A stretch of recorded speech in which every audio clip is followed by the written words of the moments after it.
Retail and hospitality is changing, with often complex and fragmented systems combined with large volumes of customer data for businesses to make sense of.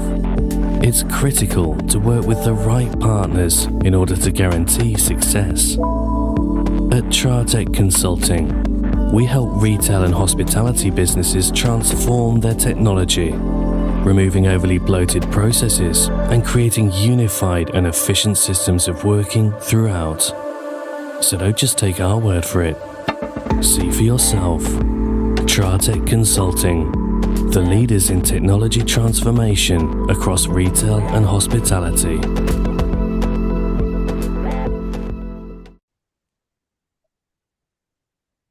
Hello, good evening, and welcome to the All Things Borough podcast, the official podcast for Farnborough Football Club and sponsored by Tratec Consulting. Tratec takes your business visions and turns them into innovative reality. Good evening, everybody watching us on YouTube. It's Alan as usual, and I'm joined by Simon. Good evening, Simon. How are you doing? Not bad, thank you. Yourself? Yes, not bad, not bad. I've dropped the missus off to a Christmas party, so I've got a bit of time before she rings me up where she's being sick or something. I don't know. But she's there fighting away. I won't repeat what I said to you earlier then about what might happen later on. But when girls that doesn't need repeating on the podcast. No, definitely not. It didn't need saying between us off the podcast, but no, it doesn't need repeating. Hopefully your mother-in-law didn't hear anyway. That'd be the best thing. Yeah, hopefully she didn't. Yeah, the door's closed, so hopefully not. Yeah, good. But look, you're off now. You finished for Christmas. Done for the year now. So finished. Got some annual leave. Forced me to take some annual leave, should I say?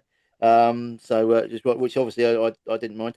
Done for the year. There's not really much difference between you being at home doing nothing and being at work doing nothing, is there? Yeah, I knew that was coming. Yeah. No, there is a long train journey in the mornings, and I have to get up extremely early, crack of dawn. In court. Looking after the best and the worst of society, mate, day to day. Some people. For starters, you don't get up at the crack of dawn, and you don't look after the best and the worst of society because you have nothing to do with them. Listen. Without my my evidential input, mate, the trials can't happen, and the bad guy's going to get put away. So Sorry to tell you, mate, I'm a hero. What can I say? Oh God! Right, okay. Before Simon's head gets any bigger, he can't see him on the screen. Let's introduce. Let's introduce our guest. As everybody's seen on Twitter, we have got our current captain, Ollie Robinson, on tonight. Good evening, Ollie. How are you doing? Yeah, I'm really good, thanks. Yeah, good to be on the show at last. At last, yeah. It's been a long time coming. I think the last time we tried to get you on was near the end of last season. We tried to get you on, and we were told not to speak to people because obviously like contracts are up and everybody wants to talk about that sort of situation with the club, and so we were told to stay away. It's okay. It's good to be on. Also, he ran out of excuses as well, Ollie. You used them all up, so you finally nailed you. Yeah. We got this in just after the kids had gone to bed, so there's no excuse there. No kids running around screaming. So yeah. That reminds me. Actually, you need to tell Alan to keep his voice down. I don't want to wake him up. We'll be responsible for that. Anyway, Ollie, it's great to have you on. But look, we want to talk about you. So let's go back. If you can remember that far back, can we? Let's see where did it all start for you as a kid? Where were you? So my family are very much in football. I've got two older brothers, Sam and Matt. They've both been playing football their whole careers. My dad was very influential in our football careers as well. I'm not sure if you heard of a team called Predators, but they were sort of a local team in Surrey. And one of the top teams outside of like academy football. We had the likes of Jack Cork playing for them, multiple pro footballers who have had big careers started off with Predators. I started off my footballing journey there, following in the footsteps of like my brothers and with my dad managing the team. And then when I got to around sort of like 11, I signed with Tooting and Mitcham under Ian Hazel. Who was, I think he was actually managing at Tooting and Mitcham's first team at the time. So he had a son the same age as me, so he'd be our manager. And then we went to Sutton United when he got the job at Sutton United, and then it went to Carshalton. So we sort of followed him to the different sort of teams there. And they're all local sides to me. I live in Leatherhead, so they're all quite local for me. And then from there, it was got into Kingstonian's youth team when I was about 16. And then I made the move to Walton Casuals. So I know Duncan, our owner, really, really well. And that's where I started off my sort of like adult career, playing under Tony Gale and Anthony Gale. And then I made the move to Molesey, and we got promoted out of the Combined Counties there. And from there went on to Met Police. Was there for quite a few years. Part of the furniture down there I was. And then obviously we come across Farnborough multiple times, had really good games there, and you pipped us in the semi-final, which has obviously worked out quite well for me now. So you got the job done against Hayes, and then I made the move over to Farnborough. So it's been it's been a long journey, and but it's good. Quite a few moves then as a youngster as well then through those different clubs, but obviously playing for good local sides and good leagues like the Combined Counties, good leagues that you've been part of. But when you joined Met Police, tell us about like the setup with them, because I believe that weren't they sort of originally set up for obviously the police officers that were serving at the time. Is that still the case? Because I think up until recently, the manager was a serving police officer, wasn't he? Yeah. So my brother, who's 5 years older than me, he played for Met Police when he was about 18, and their first team then it wasn't all police officers; it was the majority of police officers, and so they had to have a certain amount in there. The manager was a police officer. The assistant manager, who was Gavin McPherson, was a police manager as well. So they had plenty there. But then I think I don't know exactly the facts, but I think as time went on, it was harder for those police officers to take the time off work to actually play for the sporting teams, and that's across the board. So I think when I joined, it had already made that transition into more just players playing for the club. And I think the club in the community was the main thing. They still had, obviously, Gavin McPherson as or it was Jim Cooper at the time when I signed, and Gavin McPherson as assistant manager. And they've kept always the manager being a serving police officer. And I think that is still the same. But the players are not now. It's a bit of a story with Met Police, isn't it? Because they've I think they had their funding cut, didn't they, a few years ago, and now they had to take a voluntary relegation, didn't they? Yeah, exactly. Yeah. Do you still obviously keep in touch and look at the results and things like that? And I still sort of keep an eye, but as you said, it is a shame when you've sort of been somewhere and had such good times to see like them not necessarily going through bad times now, but they did voluntarily sort of go down a league. It's a shame to see where we were. We had we won the playoffs, Southern Prem playoffs, but then we had to play a super playoff final against Tunbridge Angels, the first it's ever happened, and then we lost in extra time there, and then going from there, and it just not going to anything is a shame, but I still get on really well with everyone down there. A lot of people have changed at the club now, so if I went to one of the matches, I'd probably know a few people on the board and a couple of people that help out, but in terms of the team, no, don't really know many people now. Yeah, that's quite standard though, isn't it, for non-league teams? There's a lot of turnaround, isn't there, especially with players anyway, especially at the level they're in. I think they're step 5 now, I think, aren't they? So they're kind of there's usually a high turnaround of players, and players get sort of 6-month contracts, a year at most, really, don't they? So or I think even at that level, they don't really have any contracts. It's just non-contract. No, so non-contract, if a team comes in, it's a 7-day approach, and then obviously if they agree to that, they have to wait the 7 days to actually go to the other team. So then the team that they're leaving has a chance to get somebody in to replace them. Yeah. So how long were you at Met Police for then? Yeah, yeah. How long were you at Met Police for? Oh, I think I was there for about 5 years. Yeah, 5 years, I think, because we had a couple of those seasons which were COVID times, so they were cancelled. Yeah, but yeah. yeah, I think it was about 5 years in total. And they were good. Were they? Because you were they set free? Yeah, they set free, weren't they? When you played us, yeah, we were set free, yeah. So how Yeah, did the move? How did it initially move to we were in the Farnborough? Isthmian Prem, and then we moved Yeah, across to the Southern. right. Obviously a lot more travelling there, but Yeah, again, it's sort of a longer distance, but you're not going through London and all the traffic. So again, it sort of equals out. So I yeah. didn't actually mind the travelling necessarily. When you were there, were you a non-contract player then? Yeah. Were they? So what's that like then with when it comes to the travelling for players that aren't on contracts? Obviously the expenses you're paying to travel yourself and that. And so Yeah, so there's still what's that like? even players in our league now will can still be on non-contract. Yeah, yeah, It just means they're not tied into, either Farnborough Football Club or Met Police for the full yeah, season. So again, it benefits the club from not having to, commit to paying somebody for 12 months when they may have a history of having lots of injuries, or they're yeah, not quite sure if, maybe they're the right player for the club and they're sort of taking a punt at it. So again, it gives you benefits both ways there. A player may feel like they want to get into, a League Two team, for example, and they know they had that opportunity, but maybe have missed it. So they don't want to be tied into a 12-month contract.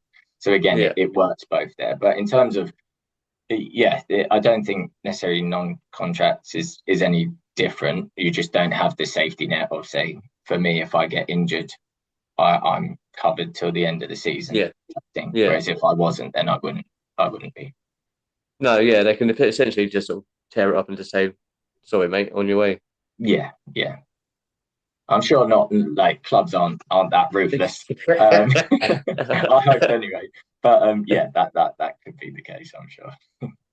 And so then, how did obviously you had your 4 or 5 years at Met Police, lost to us in that semi-final, and then obviously you've seen us beat Hayes and Yedding, who again, like we said in another podcast, Hayes and Yedding, another club that have just gone down and down and down since that day. But that's for another time. But how did the move come to us then?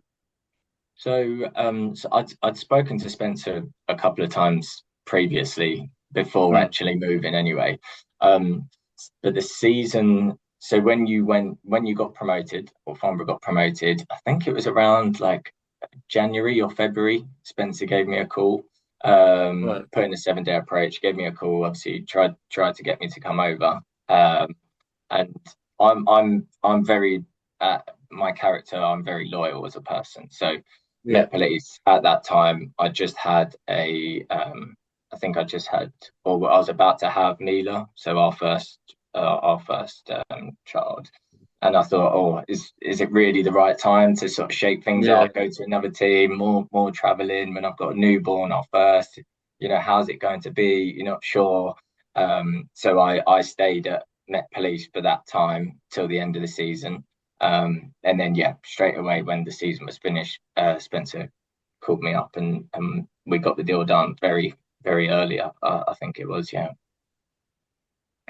An easy negotiation for both parties, really. I think you wanted to obviously further your career by stepping up a bit, and obviously you didn't have the family issues so much then as well. You were a bit more comfortable with things, and yeah, I think it was definitely going to be. So at the end of that season, I wanted to play Conference South or National South. That was always going to be the case. If that was Farnborough or Hampton and Richmond, Hampton and Richmond is probably the local club for me at that level.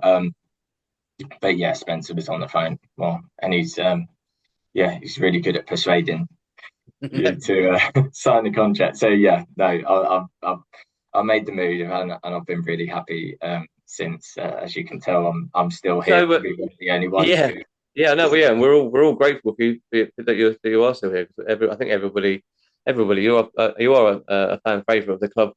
That's for sure. I know that there are a lot of people who have a lot of time for you and a lot of love for you. But when you make that move, obviously, like you're saying, it's extra travel from where you're living. You've got a young family that you obviously need to provide for. You obviously have a job outside of football as well. But when it comes to sort of, I don't know if you have an agent or anything. I don't know if the players at this level do have agents. I think some obviously do. But when it comes to sort of negotiating the contract, you don't have to go into too fine a detail. We're not asking for facts and figures, but are you negotiating yourself when it comes to what the club are going to pay you? Yeah, as you say, a lot of players do have agents at this level, a few leagues below as well, which I know can be a big issue for managers. And me personally, I don't have an agent. No, I just the managers that I've played for, I just speak to them, and we just sort out a deal. You know, yeah, as long as I'm getting paid fairly, and what I feel like I should be paid, then I'm happy with that. I'm not somebody that I hate the awkwardness in terms of negotiating anyway. So I hate that as a person. If I went out for a meal with us guys, like I would be like, right, no, come on, let's just get this bill done. Like I don't want to cause any aggro or like any awkwardness. So that's what I'm like. But yeah, working, you know, speaking with Spencer and that, it was sort of quite a quick deal to be done because anyway, like I knew I really wanted to play at Conference South, and this was a really good opportunity for me to do that. And obviously, by playing Farnborough multiple times in the league, in the Southern Prem, like I knew how nice the ground was and the stadium. Like there's so many benefits to go to Farnborough Football Club. It's also from the logistically as well from Leatherhead. Farnborough's quite a good commute for you, really, isn't it? It's not too bad. Yeah, really good. I can either jump on the M25 to the M3 and then along, or I go through sort of like the Guildford way, which it's nice to have two options. I always like to have two options because you never know with the traffic, do you? So exactly. It might, especially with the M25 and the M3. People probably listen to the episode probably think, oh, it's a bit mundane thing to say about traveling, but it's actually for players, it's actually quite important, isn't it? Because these sort of things, we tend to talk about a lot of things that go on off the pitch rather than on it. Anyone could talk about football for 90 minutes and what they've seen, but we talk about the other stuff. Like, you know, people, you don't realise some people traveling, like Billy, for example, he comes down from flipping North London, doesn't he? So it's a long old way to travel, and obviously Rax and Dom, they're coming in from Essex way, aren't they? Down that way, and you know, so it's quite a lot, and it's logistics. It's a lot, obviously, and probably the furthest traveller is probably Jack, isn't it? He comes from Ailing Island, so it's a long old trek, and all those sorts of things. But I think Luton, I think around there as well. So again, that's a big journey with traffic on the way.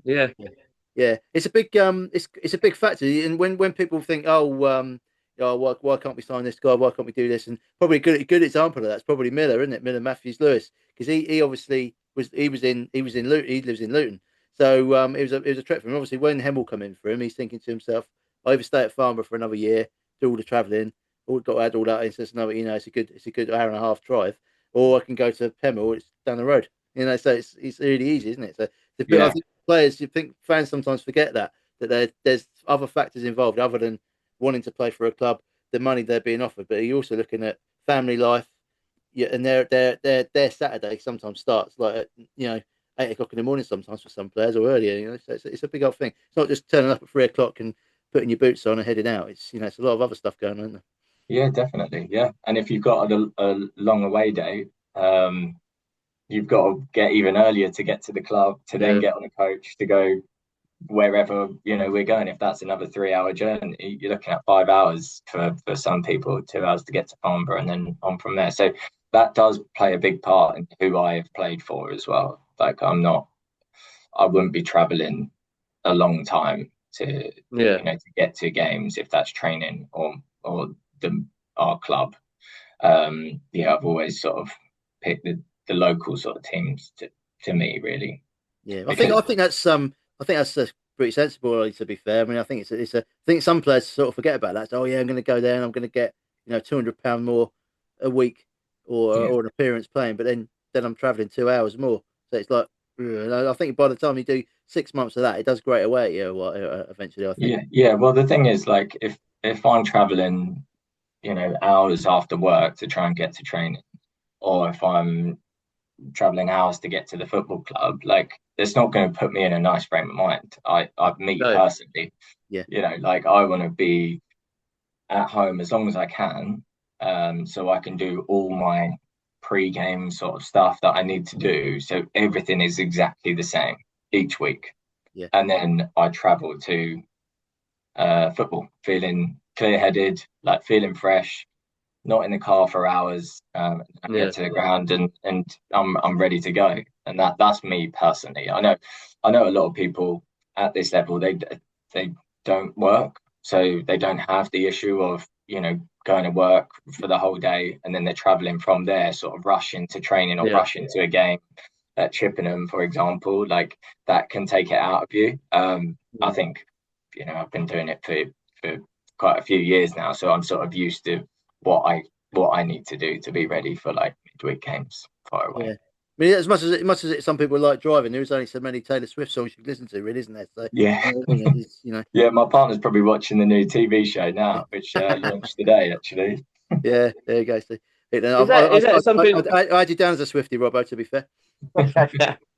Is that sort of thing like with the, like you said, when you're working all day and then you've got to go to training or and then especially with a midweek game as well, you work and then you've got to get to the club for a game.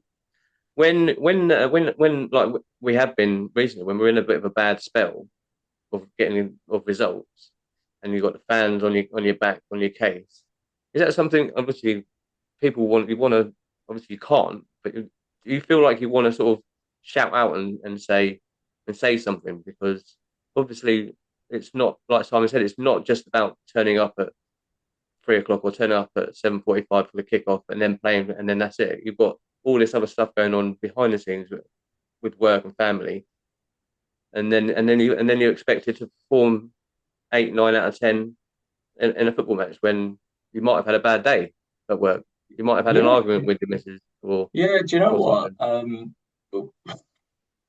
No, I don't feel like I would. Do you know what? I wouldn't shout back at Farnborough fans. I'd shout back. No. It was a wrong turn of phrase for me. Sorry, I didn't quite mean that, but no, like I still think that everyone is entitled to their own opinion. Like football is a game of opinions, and that is the case with whatever team it is. Me personally, like I would take out my frustration on the pitch with the other team type thing. That's where my head goes. I knuckle down and dig deep there. Whereas no, I wouldn't probably have a go. And again, everybody has stuff that's going on, so you don't know what's going on underneath the surface. So me personally as well, like when I get to football, it's actually my release anyway. So if I've had a bad day at work or something at home, I get to football, and the way I like get the most out of me and my performance is actually trying to have a laugh, trying to get everybody else going. So you'll see me, in the warm-up, like really shouting at the players and trying to get them going, because that is actually getting me going myself. And I think if I'm not doing that in a warm-up, there's probably something that's not quite right. And why is Ollie quiet here? So I think like it would be nice if somebody else was like, right, come on, blah blah blah, like, and take that on. Because then that would also just get me back going and talking and ready. In case people don't know, you've mentioned it a couple of times. What do you do? What do you do for a living, Ollie, off the pitch? Obviously, other than being a professional footballer, almost. Yeah, well, I'm a full-time Swiftie. I knew it. I'm a marketing manager at Sky TV. So what if you've got Sky at home? I plan today's top picks rail, or on Sky Glass the first rail at the top of the page. So whatever content is on right now in that rail, I've picked it. It's there. Oh wow! Through the imagery and know every piece of content. So that's how I know about the Taylor Swift new show out today. So that's how you know.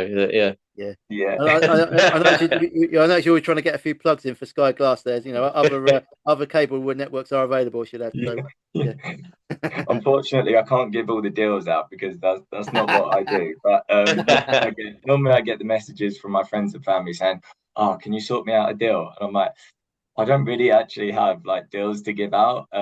There's like a couple of family and friends things, but yeah, there's nothing really to shout out about. Yeah, yeah. You need, So, you need some family members like mine. I mean, my sister works with you, so she gets me free cinema, so it's quite handy. Oh, yeah, nice. And I reckon if Alan, if I need a fish tank, I'll speak to Alan. He makes those. I don't have anything to do with fish tanks. I don't build fish tanks.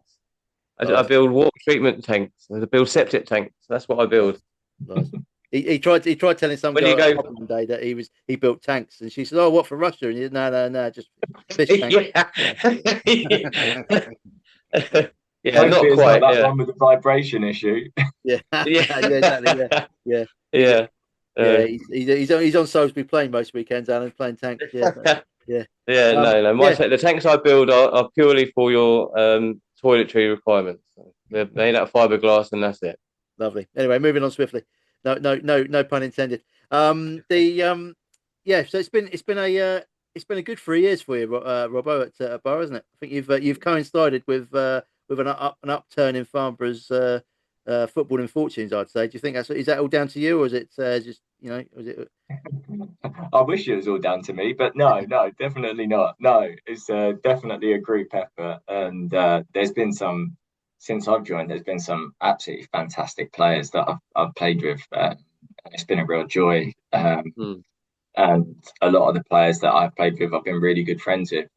I think that makes all the difference when you go out on the pitch. And I remember the first year, so many times like we would come back from being behind, and we get the goal to equalise, or we get the other goal to win, and I think that really showed us as a group we were really together, and that's what it's all about, trying to grind out results when you may not be performing very well. But yeah, no, it's been a real pleasure to be here at Farnborough. Is there any particular players that you'd sort of highlight as being standout ones that you've played with in your time at Farnborough? Not necessarily Farnborough players, if players you played against maybe you can think of top of your head, putting you on the spot. Yeah, I think just thinking of like the very first year that I came to Farnborough. Again, we had a fantastic squad. It was still like a very much a new squad, because there was a lot of new players when I joined. So that was really good for me personally, coming into the team. Loads of new people. You build those relationships straight away because they need to build the relationships as well. For example, me with Kevin Nocco, I know we were joint captain and played centre back together. So again, we had a really good relationship. I think both our daughters are called the same, literally a year apart. So again, it was sort of like things just clicked. Freddie, like he's a really good friend of ours. His missus is friends with my missus. There was just so many good things that clicked, and I think that helped massively my journey at Farnborough. So yeah.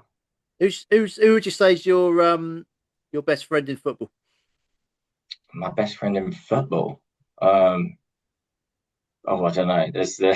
I wouldn't say I've got a bestie. I've got just so many friends in football. I think that's obviously we know you get on really well with Freddie Grant, which is obviously an old Farnborough favourite from a few years ago, and I know you do like to spend a bit of time with him. You went on a bit of a day out with him. We were supposed to do a Christmas day out, but this year's just been so busy and packed. We haven't been able to squeeze it in, but the last couple of years we have. Okay. Yeah. Was it going to go over to like a Christmas market in Germany or something, or was it a bit not as far afield as that? No. I haven't got that much money. No. No, it would have just been like a one in this country, either like Winter Wonderland in London or wherever. Yeah. Right, and you've been giving out too many good deals on your Sky Glass, Rob. That's what it is. Need to start to rein it a bit. Well, maybe that'll help out tonight. I'll have to put like a little offer code. Or... Yeah, we'll have to stick a few deals on the end of the episode. To get a bit of commission for you. Yeah. How was speaking of good players we played against or played with? How was it coming across Andy Carroll? Yeah, do you know what? It was good. Like, I really enjoyed it. I thought as a team, I think that game we defended really well as a team. I think that took away from us going forward. Which again we're trying to manage that now. And on the training pitch, we're really putting things in place so we're not just, defensively strong. We need to be strong attacking, and the best form of defense is attack, keeping the ball high up the pitch away from our goal. Obviously, that's creating us chances. But yeah, so we're putting that in place now. But yeah, playing against Andy Carroll was, it was brilliant. Like I'm a West Ham supporter, so he played for West Ham. So again, like all my family were like, "Oh yeah, you're up against Carroll today." So yeah, no, it's really good. He's very good in the air. Very good in the air. Obviously, he's a tall guy, but what I found in the game, the other players wouldn't like play a long ball to him. They would play a long ball 10 yards away, so he had time to actually run and meet it in the air. So as a defender, you've got somebody running like 10 yards away and just leaping, and you're having like a standing jump. Likelihood is you will lose that battle because he's already got a run on you. So again, it's sort of like managing that. And I think in that game, me, Lockie, and Louis like played really well and as a unit. And I don't think Andy Carroll really had a sniff. So yeah, very happy with that. Did he talk to you after the game? Did you have a quiet little word with you? No, we did go in. It was funny. We went in the bar after, and I had a beer and a catch up with like Reggie and Joe Hay, because I got on really well with them. Joe lives literally around the corner, and Reggie not far as well. I still text them, and it was funny. It was so all their players were sitting on like the table, and then it was just sort of like everything was all around Andy Carroll on the mic and about his man of the match performance and that. So it was always quite funny. But no, I didn't have a catch up with old Andy. Thought you might come and shake your hand for keeping him in your pocket. Oh, I'll ask him. Should I? No. He's obviously a fantastic player. So the next game I'm sure will be even tougher. Tougher at our place. Yeah, they're a bit more. They were sort of a bit in and out of form, weren't they, when we played him? So I think we might play them. Yeah, we were just starting to up our levels a bit, I think, over the course of the season, wasn't it? Obviously, so we've obviously got to play him again this season. You've got to be a bit careful what you say, but I don't think Andy's going to be listening to this. He is an avid listener. He emails the show all the time. So or it might be, or was it Carol Singers? I think it might have been actually. It was one of those prank emails I keep getting. This season, we'll go talk about this season a little bit. It's been, I'd say, probably up and down, isn't it? Inconsistent this year.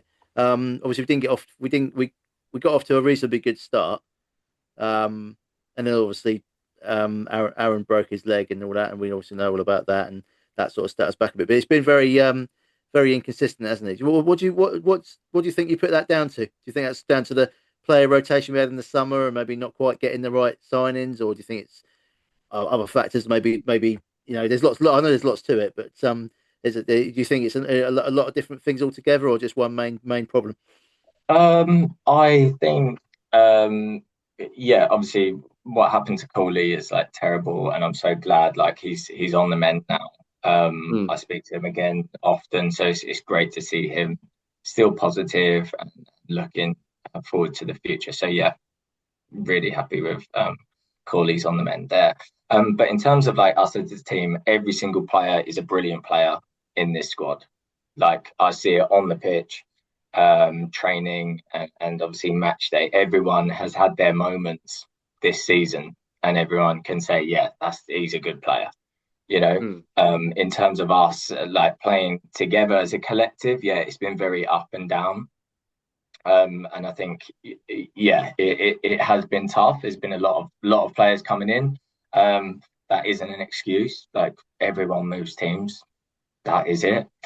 People get better deals at other teams, or their contract finishes, and they're going somewhere else, up or down, or loan players go back. So again, that core sort of the team, or the majority of players that would normally stay, wasn't the case. So again, it's all about like building relationships again, and I think it was up and down. Maybe there wasn't like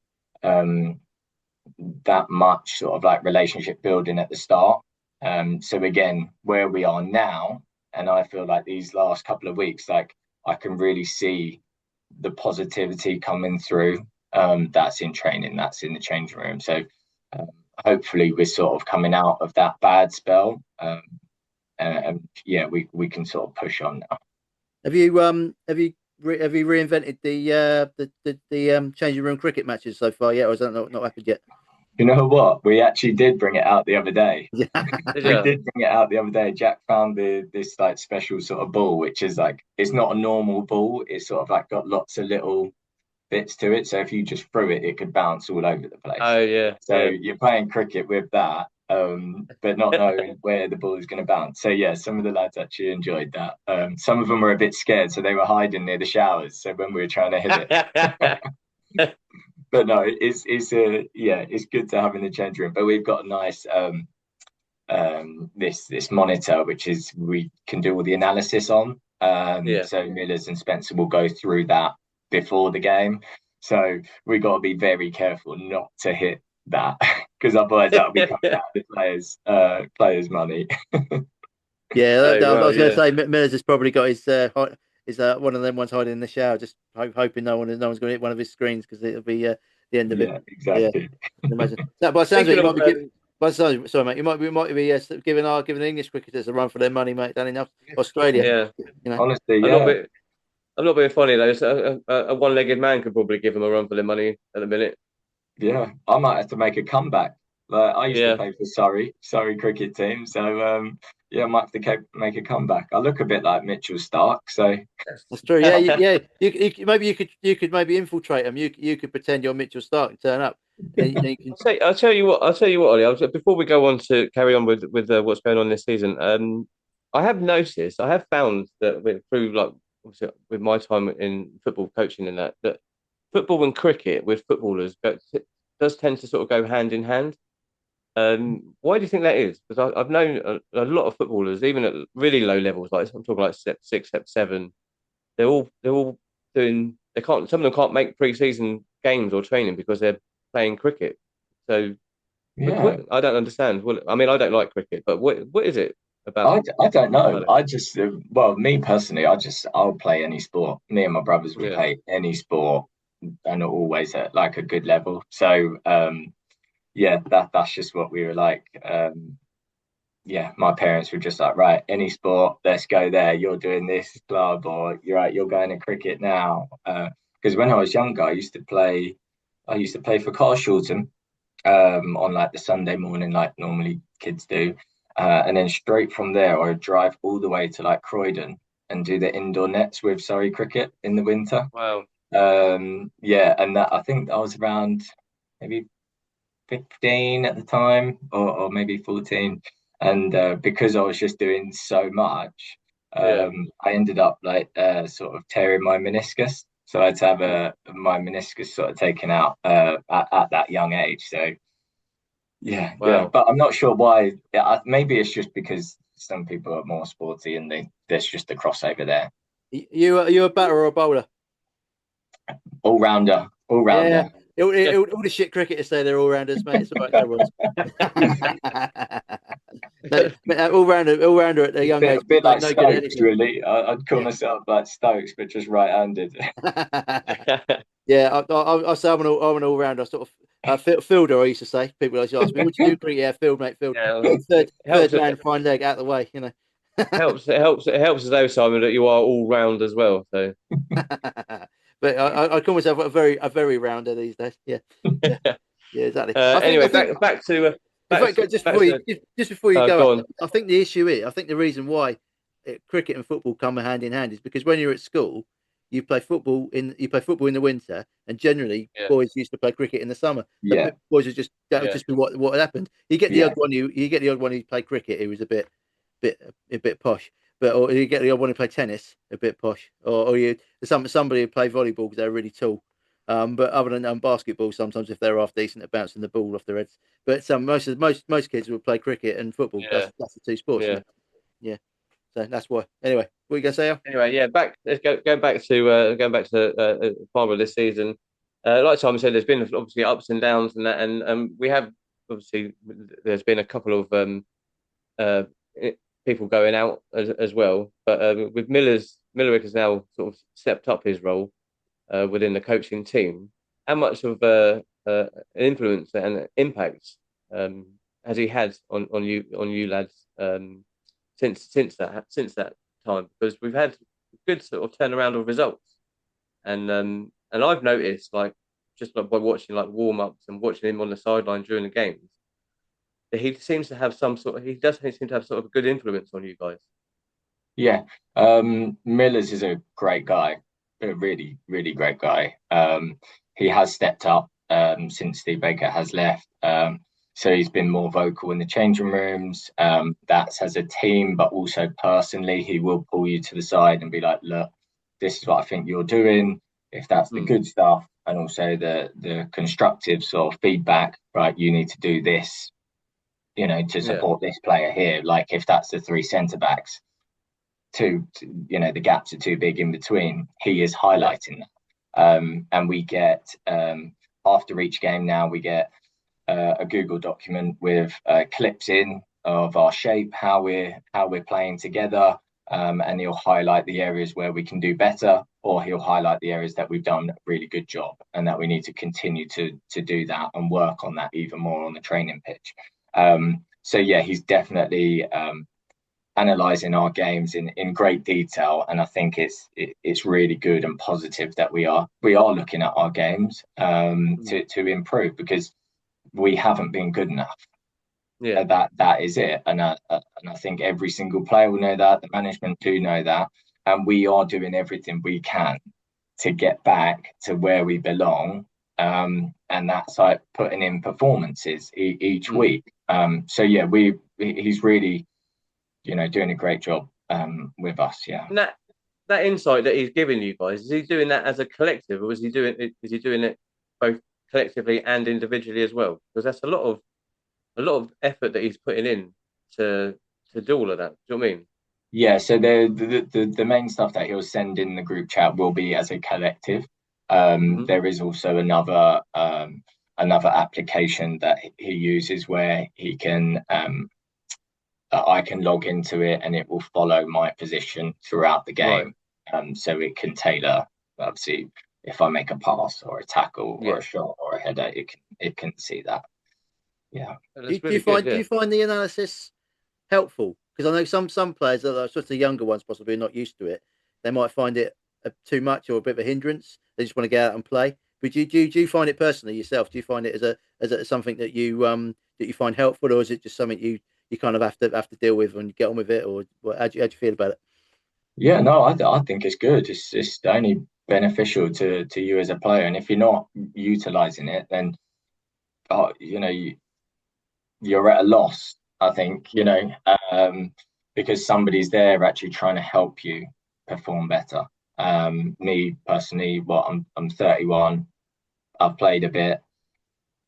I'm still learning, and that's what you have to take from it. You are not going to play the best every single week, but when you do some things wrong, or as a team, our shapes all over the place, you need to highlight that so we can put it right for the next game. Yeah. I think that's. I think you're spot on there, Rob, because you do have to kind of embrace the technology sometimes, don't you? That's a word that that's sort of a comment that gets banned and a lot in everyday life, isn't it? But if it's sometimes there's a lot of stuff that gets thrown at you as players, and you think to yourself, some of it's a bit like, what's the point of that? You know what I mean? But there's stuff like that. It is quite good. And if you can embrace it and you feel like it helps you, then that's great. There's some players I've probably in the Farnborough dressing room, you're probably looking at it and think, I don't really need it. I don't need it. You know what I mean? I don't embrace it. But that's down to them, isn't it? But I think it's quite refreshing. You've got the right attitude, and if you're using it as a positive rather than a negative thing. Because what I was amazed about, because when we spoke to we had Millerick on early in the season, and he actually highlighted that Mason Bloomfield was playing as a striker, but he was actually the guy in the team who had covered the most ground running wise in matches, which I was quite surprised about. And it's in that sort of thing. Maybe you think to yourself, oh, you maybe you look at it and think, well, from the stats you've got players who maybe are walking in areas where they should be running, and then the other way around, so they can then take that on board and use it. Yeah. We all wear GPSs for all the fixtures. So again, it might be that evening or the next day we will get the stats, exactly how far we've run, our sprint distance, our power sort of scores, the amount of impacts that we have. So yeah, it's all good learning, and you can see sometimes where maybe we haven't performed very well. There could be a correlation between the statistics in terms of how far we've run, the sprint sort of distances. Yeah, you can see that. It's come a long way, football, hasn't it? Since the old days of the playing park football against the dog and duck, isn't it? Yeah. Honestly, that is literally the times. You can put a video, you can like film us and run that through AI, and it will tell you exactly how many interceptions and everything like that. Yeah, that's what they're using on the Premier League now. Like you can see it pop up and say Microsoft Copilot has generated these stats. I think that's with the it's the VO system, isn't it? That does that as well. Got it at my club, and when you're watching the game, you can click on a few buttons, and not only does it follow the ball, but you can click on a few buttons, and it tells you how many passes certain players have made, or how many shots you've had, how much possession you've had, and it's really good. It is a really good tool to have for any club at any level, really, as long as you can afford it. Have you had anything like that at previous clubs, like Met Police? Have they done stuff like that, or has it just been coaches that have been sort of watching the game? Met Police. Yeah, Met Police always had the VO, and again, so when it was more the second part of my Met Police sort of career, when I was with Gavin McPherson and John Nurse, who are both at Enfield now, they would take us through the VO analysis on how we play, or we'll show videos of the other team, so we know what we needed to do for that fixture. So yeah, it wasn't brand new coming to Farnborough. It's definitely more in detail here than it was at Met Police. I reckon, Rob, we got you on at a good time anyway, because you obviously Saturday you scored a we'll say it was the winning header against Tottenham on Saturday. It was a really good header from a corner as well, and also you got you finally broke your duck this season for assists from throw-ins as well. So how did you feel when you scored your first of the season? Yeah, I was absolutely buzzing. The whole game, I was saying, put it at the front, like drill it at the front, because there was a massive gap, and I kept on running the same run, but it kept on going over, and the keeper was taking it, and I was just like, please, just put it there. And I was very confident that I would score if the ball was there, because there was just such a gap. Like no one was going to mark me. So I was really happy to see that fly into the side net and onside headed it. I was already off running away to do a knee slide. So I was really chuffed with that. Yeah, I've seen the video. It's a good header, Robert. To be fair, mate. It was very good. Yeah, nice. Reminded me back in my heyday, that one. Yeah, love it. I keep telling him, Robbo. I keep telling him he's never had a heyday. He's never had a heyday. I don't know what he keeps saying. He keeps bringing it up. I'm yet to see this heyday. For 44 years old, I still haven't seen it. For someone of under average height, I was quite decent in the air, you know. But do you get more satisfaction out of scoring or assisting from one of your throw-ins? Because I know you it must get quite frustrating the amount of times you throw the ball in at good areas and the defender wins the first header and knocks it out. It must get quite annoying. It's annoying for me watching. My shoulders are killing me. Absolutely killing me. Have you asked Spencer to get Guy Hollis back in and take the load off yet? Or no, it's all right. It's all right. I'll still do it. Sorry, Guy. I tried. Yeah. Oh no, definitely me scoring is a better feeling than me getting an assist with a long throw. Yeah. But any goal I'm still buzzing with. So whoever scores, I'm happy to. Did that one go as planned on Saturday then? Because it was kind of, you threw it in a good area as pretty much you always do, and everyone sort of missed it, didn't they? And I think I pick an area, I try and hit that person or hit that area. A lot of the time, I feel like the players that are going to go up for the initial first header are not necessarily there to win that header.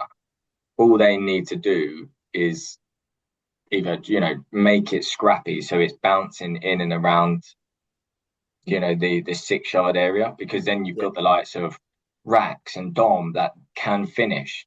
You know, they're in there to finish. They're not in there to win the headers and score from a long throw. They're in there to finish.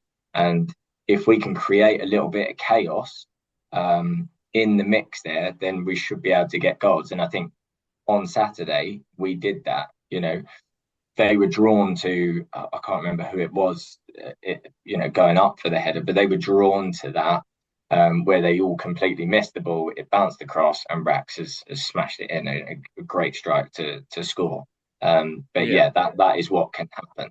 I think it's just, again, slight tweaks. We can definitely do better from our long throws, because sometimes it can leave us open to a counter attack. But you kind of a bit. It's like a lot of teams have corners as well. Especially you can get caught, can't you, on the break? It's the same with long throws as well, because you kind of want to load the box because you think it's a really good opportunity, and everyone knows it's a good weapon. I think more and more the days of Tony Pulis at Stoke have turned right round again. Everyone's using them now. And I think the thing is with that as well, like, we're doing a long throw into the box, but I don't think a lot of people realise we are taking the two strikers, their best players, all the way back into their box. So again, they're having to run all the way back. So that aspect of it, we're making them more tired as well. Yeah. So there is also another element to why we do long throws. I know it's not for everyone. I get a lot of grief on the side saying, "Oh, Robbo, another long throw." That's how we do it, you know.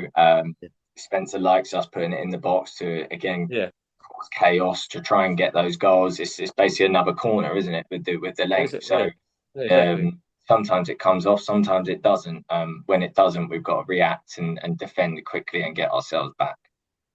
Yeah, absolutely. Yeah. It's about being organised, isn't it? And obviously, as you as captain, you're kind of like forefront of that, aren't you? You might be, obviously you're the one taking the throws as well, but it's all about being organised and not going too gun ho, and making sure you're not leaving yourself open, because it's in football these days, it's like, you're in we got half a chance at one, and the next 10 seconds later they've scored at the other end. You know what I mean? It's like that sometimes. Yeah, 100%. Yeah. Well, look, finally, before we let you go, Robbo, what's with the rest of the season that's coming? We like I said earlier, we are seeing a little upturn in performances and results. How do you see the rest of the season going? Or how would you like to? Obviously, you'd like to see us move further up the table, but I think like playoffs would have been sort of on everyone's agenda at the beginning of the season. But now, what's the plan? Is there a plan? Yeah, well, I think like we're doing a lot off the pitch at the moment, analysing our games, really working on how we want to approach the games at match day. Spencer's right on the training pitch as well. He's getting us in our formation. He's telling us exactly how he wants us to play. And I think that is really good, because I don't necessarily think we had that for the first few months. And I think a lot of players were sort of doing their own thing, but not necessarily cohesively together. So again, right now, I think we are doing really well on the pitch. We're performing much better as a unit. And I think you can sort of see it when we're sort of coming together just to celebrate a goal. Like, we're all there celebrating together. Like, that is togetherness. That is what gets you to win games, that togetherness. I think it's still, early days. We've still got loads of games left. Everyone in this league is beating everyone. Yeah. That is the challenge. There is no easy game. No. Every game is a hard game, a tough game. Everyone on their day can perform really well. There's fantastic players in the league, across the teams. So we need to focus on ourselves. And that is what we are doing, analysing again, like I've said, to really go out there and give us the best chance we can. And hopefully, well, I'm sure that will see us moving up the table. And again, it only takes a few games to get results in, and you are back in the mix. And that's the same as losing a few games. It's very up and down, and you can see that with multiple teams in the league. So again, it's getting that consistency. We want to be looking up, not looking down. Yeah, no, exactly.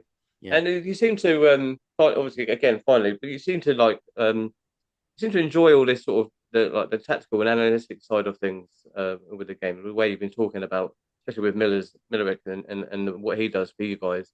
So in the future for you, is there a future that involves coaching or managing? Do you know what? I never actually thought about it until this season, because I've been doing like recently on the match days, I've been doing the warm up for all the players. So not only am I actually trying to warm up myself, but I'm actually taking it and telling everyone what to do and that. Yeah. And at training as well, I run the warm up, so I'll set up all cones and everything for the players to get them ready, mentally and physically ready for the session ahead. So again, we're starting off on the right foot. So since I've been doing that this season, it has actually made me think, right, no, I do want to get my badges, and I probably would like to do that. So it'd be good, like if I had the opportunity with Farnborough, I don't know, to get my badges, I don't know, around sort of like now and the next sort of year, and to do something there, like yeah, I'd definitely be up for it. You think you could work under Spencer though? Yeah.